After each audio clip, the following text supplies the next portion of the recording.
We've got some breaking news out of the NBA where James Harden is declining his player option and signing a new 2-year, $81.5 million deal with the Clippers.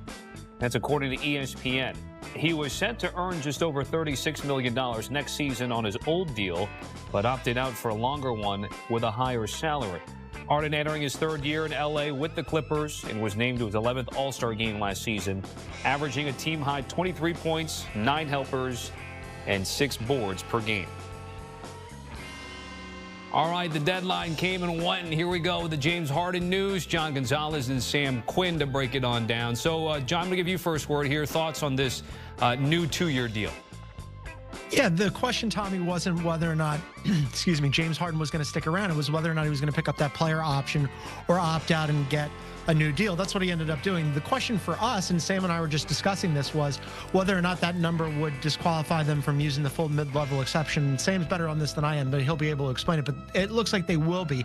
And that's huge for team building, right? Because the Clippers last year, I think that they did more than a lot of people expected, certainly more than I expected. After Paul George left, you didn't have Kawhi Leonard for a big chunk of the year.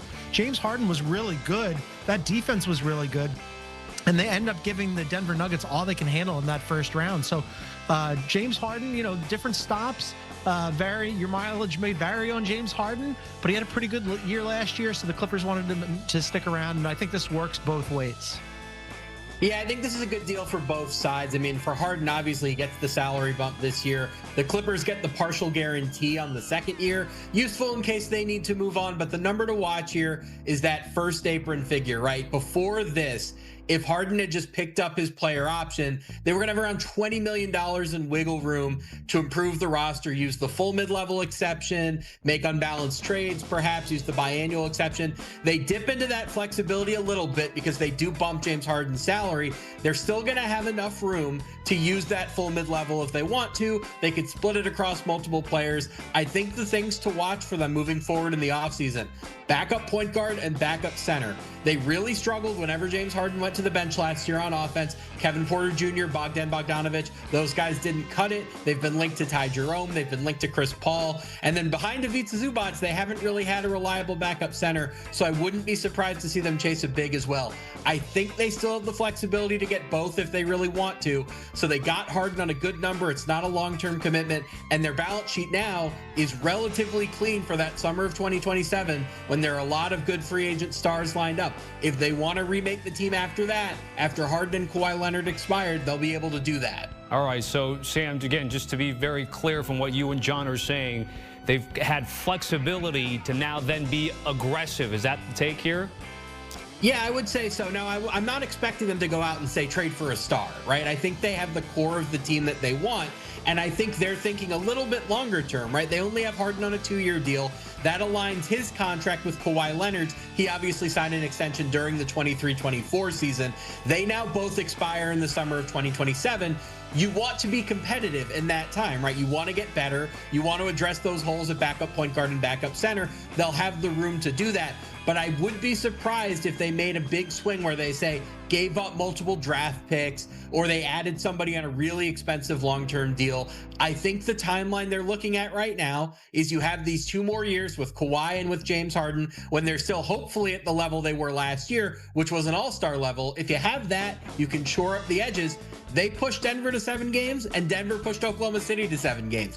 So they're close enough that I think if they could just get the margins right, they could be pretty competitive next year. Yeah, I'm the same here. I think it's tinkering on the margins. I mean, the backup point guard and the backup center really are the main focal points. Maybe they use the mid-level exception on one guy, but I would expect probably chop it up a little bit and get some of those backups with Chris Paul, somebody that has been super rumored to be interested in going back to LA, and that the Clippers, that would seem to be a need for them. And then, you know, maybe somebody like Clint Capella as a backup big. I'm not a huge Clint Capella guy, but as a backup, that would be just fine for them. And really, Tommy, I mean, the Western Conference is absolutely loaded. So for the Clippers to just decide, okay, look, we have another year of James Harden and Kawhi Leonard. We'll see how this thing goes, and then we'll decide again the following season. Because, look, last year without Kawhi Leonard for much of the year, they still had a really good year, right? I mean, they end up as the 5 seed, and they go to 7 games against the Denver Nuggets. That's about as good as you could hope for when you have James Harden running a show that's like a little bit offensively challenged, really hyper-focused on Ty Lue's defense, did a really good job at that end of the floor. So if you can get more out of Kawhi Leonard going forward, and also, as Sam had mentioned, fill in some of the gaps around the edges, this Clippers team could be plucky again. Aggressive within reason. All right, just to update with the takeaways here. And then finally here, remind us, or at least give me projections of what we think a soon-to-be 36-year-old James Harden will be. John, obviously, he's still a bucket getter.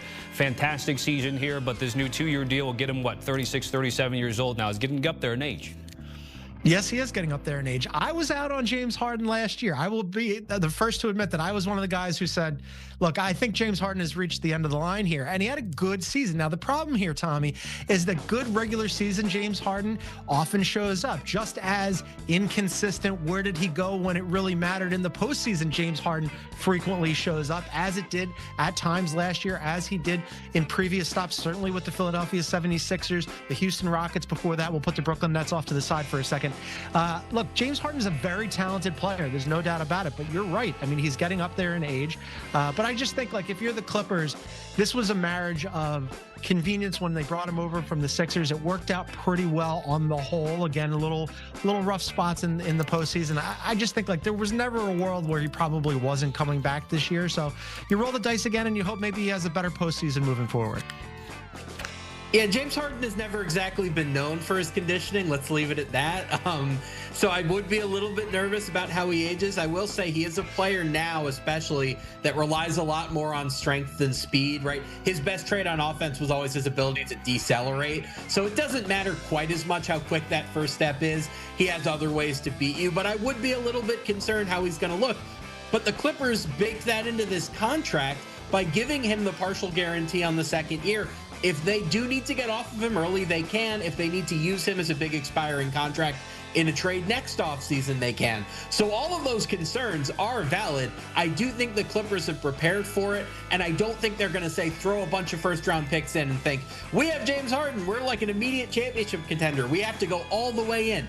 No, I think they're going to be measured about this. I think they understand that Harden is a risk, just like Kawhi Leonard is with his injury history. They're trying to win, but I don't think they're going to do it in a way that leaves them exposed if James Harden does experience age-related decline. All right, on a day in L.A. where you had LeBron James go in, James Harden go out, but not without a deal. John Gonzalez and Sam Quinn here on HQ. Gentlemen, thank you. When we take a look at most career points without a title, Karl Malone, Carmelo Anthony, and James Harden. I know a lot of people on social media were hoping for a Rockets and KD reunion, but of course, as the fellas had talked about, not all that surprising, declining it and then getting a new deal to sort of help the team. And this just in, keeping it in the association, Bobby Portis returning to the Bucks on a 3-year, $44 million deal. That's coming from ESPN. He declined his player option for next season in favor of a long-term contract. Portis entering the 6th season in Milwaukee, helping the team win their first title in 50 years back in 2021. He averaged just under 14 points and 8.5 rebounds per game last season, as the People's Champ's new deal will include a player option in its final year